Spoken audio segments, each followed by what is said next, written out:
Hey everybody, how's it going? It's Noah Hines, and in this video I just wanted to give a quick explanation of why God punishes people with eternal hellfire, and also why God's problem with the sinner is not that he's so personally offended by the sinner, but his reasons for punishment are governmental.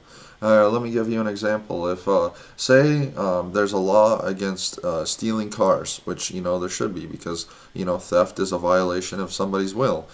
So say you have in a society, there's this increasingly problem with cars being stolen, right? And the people who are having their cars being stolen are reporting to the police.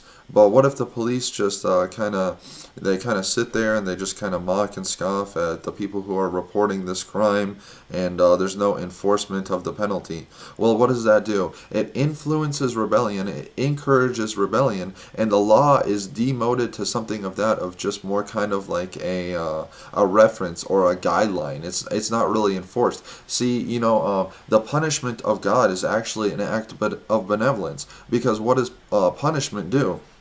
It encourages obedience, as that it shows that the risk is greater than the reward for committing a crime. Somebody who is a criminal, they might want to rob a bank, but they don't rob the bank out of fear of going to prison for the rest of their life, or something like that. And that's kind of one reason why the fear of the Lord is the beginning of wisdom. So, people will portray God as he just has this huge hatred for the individual, that he's just ready to send them to hell. But the Bible says in Ezekiel chapter 33 that God has no pleasure in the death of the wicked.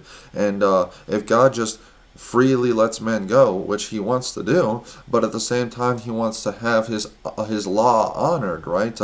If God if he just let everybody freely go, what would the rest of God's universe say to that? They would think, oh, God doesn't really care about his law very much, and so it encourages rebellion. People will be like, oh, it doesn't really matter what we do, and that's what we have going on nowadays because people don't understand the atonement. So God is in this dilemma. He wants to forgive sinners, but he wants his law to be upheld at the same time. So one thing that the atonement of Jesus Christ does, one thing of the sacrifice of Jesus Christ does, it accomplishes the same purpose as the punishment for sin. Now God is able to justly forgive men and still have his law upheld because of the sacrifice of Jesus Christ. And the reason why people, atheists might say, how could you worship a God who's going to send people to eternal hellfire? It's not the problem of the punishment, it's the problem of the people, of the atheist, for say example, not understanding the severity of their sin. They don't think sin is that big of a deal. They don't think sin is really that despicable, right? And that's the reason why the punishment is actually an act out of benevolence for God, supporting the well-being of his universe, which he's sort of obligated to be a moral government of his universe in a sense, because he is superior to us, right? So God puts this moral government in place so people's wills aren't violated, right? And he gives the punishment as an act of benevolence so that obedience to God, obedience to Jesus, is actually influenced. And like I said, that's why the fear of the Lord is the beginning of wisdom.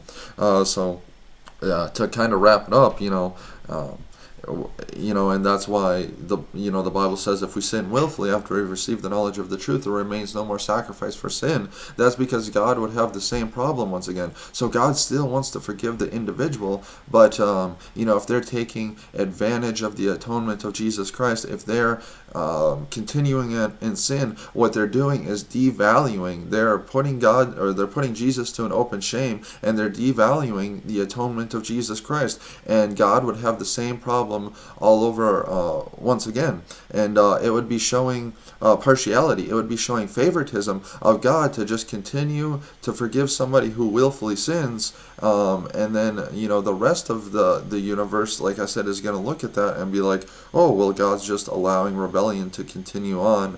And so God's problem, like I said, is not that he is just so deeply offended by the sinner, but that it's for the benevolence of his universe that if somebody's a threat to society, it's actually an act out of benevolence for the rest of the universe for that criminal to be put away because he's out there violating everybody's will, like the person who is stealing everybody's car. It's for the well-being of society that that person would go away to punishment because he's a threat to society.